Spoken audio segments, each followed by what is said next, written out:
የግብጽ አዲሱ መደራደሪያ ከዓመታት ግትርነት ወደ ስልታዊ አጋዥነት። ካይሮ የኢትዮጵያን የባህር በር ጥያቄ ለመደገፍ ፍላጎት ማሳየቷ በስተጀርባው ምን ሊኖር ይሆን?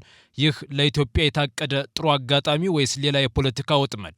ሰላም ጤና ይስጥልን ክቡራንና ክቡራት የኢትዮ ፎከስ ተከታታዮች፣ ዛሬ በአባይ ጉዳይና በሶማሊያ ውጥረት መሃል አዲስና ያልተጠበቀ መረጃ ይዘንላችሁ ቀርበናል። ግብጽ ኢትዮጵያ የባህር በር እንድታገኝ አግዛለሁ ማለቷን ተከትሎ የተሰጡ ትንታኔዎችንና ከጀርባው ያሉ ድብቅ የዲፕሎማሲ ስልቶችን በዝርዝር እንመለከታለን። አብራችሁን ቆዩ።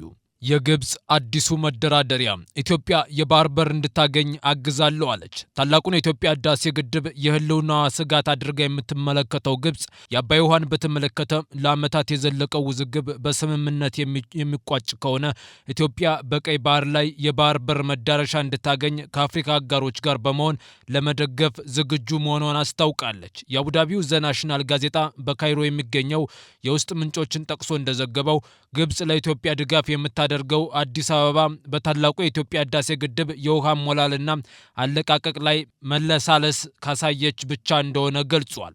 ይህ የግብጽ ሐሳብ ባለፈው ሳምንት ለጠቅላይ ሚኒስትር አብይ አህመድ መላኩን ጋዜጣው ዘግቧል። በተጨማሪም ሁለቱን ሀገራት ለበርካታ ዓመታት የዘለቀውን አለመግባባት በድርድር ለመፍታት ፍላጎት ላሳዩት ፕሬዝዳንት ዶናልድ ትራምፕም መላኩን ጠቁመዋል።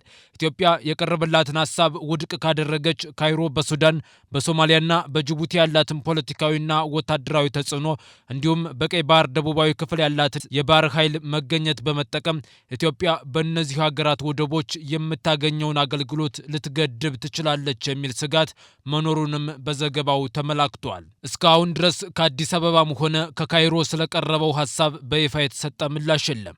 ጠቅላይ ሚኒስትር አብይ አህመድ ሰሞኑን ከቱርክ ፕሬዝዳንት ረጀብ ጣይብ ኤርዶጋን ጋር በነበራቸው ጋዜጣዊ መግለጫ የባህር በር ማግኘት ለኢትዮጵያ ኢኮኖሚ ህልውና ወሳኝ መሆኑን በድጋሚ አረጋግጠዋል። ጠቅላይ ሚኒስትሩ ከ130 ሚሊዮን በላይ ህዝብ ያላት ሀገር የባህር በር ተከልክላ የጂኦግራፊያዊ እስረኛ ሆና ከቀጠለች የእድገታችን ዘላቂነት ሊረጋገጥ አይችልም ብለዋል። ወዳጅ ሀገራት ኢትዮጵያ በሰላማዊ መንገድ የባህር በር ለማግኘት ለምታደርገው ጥረት ገንቢ ሚና ሊጫወቱበት የሚችሉበትን ጉዳይ ላይ ከቱርክ መሪ ጋር መወያየታቸውን ተናግረዋል። ይህ የተገለጸው ግብጽና ቱርክ ግንኙነታቸውን እያሻሻሉ በመጡበትና በሱዳን ጉዳይ ላይ ያላቸው አቋም እየተቀራረበ ባለበት ወቅት ነው።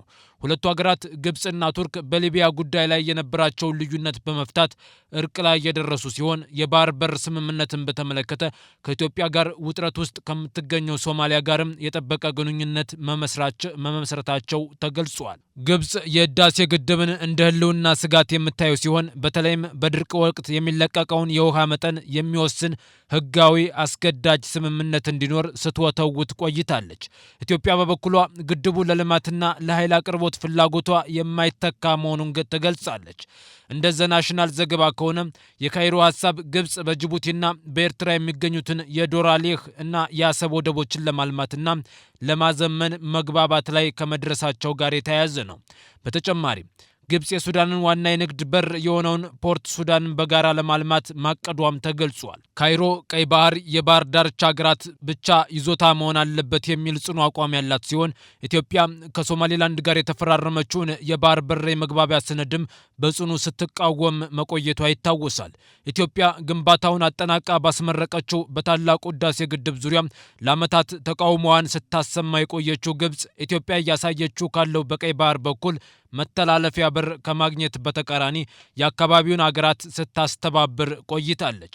ጠቅላይ ሚኒስትር አብይ አህመድ የኢትዮጵያን በቀይ ባህር በኩል ወደብ የማግኘት ፍላጎት ይፋ ባደረጉበት ጊዜ ቀይ ባህርና የአባይ ወንዝ ኢትዮጵያን የሚበይኑ የተፈጥሮ ሀብቶች ናቸው ማለታቸው አይዘነጋም።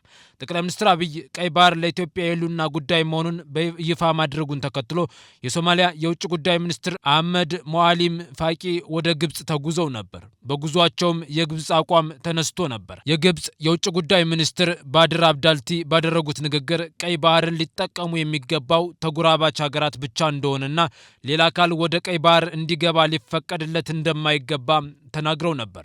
የኤርትራው የውጭ ጉዳይ ሚኒስትር ኦስማን ሳላም ወደ ግብጽ ተጉዘው ከፕሬዝዳንት አልሲሲ ጋር በተነጋገሩበት ወቅት በተመሳሳይ የቀይ ባህር አስተዳደርና ደህንነት ጉዳይ የተጎራባቾች ሀገራት ብቸኛ ሚና እንደሆነ መስማማታቸው ተገልጾ ነበር። ኢትዮጵያም የባህር በር የማግኘት ፍላጎቷን ለማሳካት ሶማሊያ እንደ ራሷ ግዛት ከምትቆጥራት ሶማሌላንድ ጋር ታህሳስ 2016 ዓ.ም ስምምነት ላይ ደርሳ የነበረ ቢሆንም ስምምነቱ እስከዛሬ ተግባራዊ ሳይሆን ቀርቷል።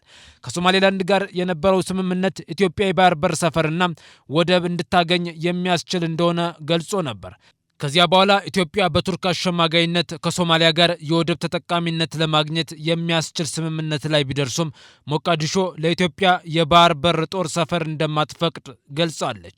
ታላቁ የኢትዮጵያ ህዳሴ ግድብ ግንባታው ከተጀመረበት ጊዜ አንስቶ ግንባታውን ለማስቆም ግትር አቋም ይዛ እስከ ጸጥታው ምክር ቤት ድረስ ስትከሰትና የኢትዮጵያን ጥቅም ያሳጣሉ ያለቻቸውን ነገሮች ሁሉ ስታደርግ የቆየችው ግብጽ ሰሞኑን የኢትዮጵያን ፍላጎት መሰረት ያደረገ መደራደሪያ ይዛ መቅረቧ ለኢትዮጵያ ትልቅ ድል ነው። ጉዳዩ በጥንቃቄና በዲፕሎማሲ ጥበብ ከተያዘ ኢትዮጵያ ልታተርፍበት እንደምትችልም እየተገለጸ ነው።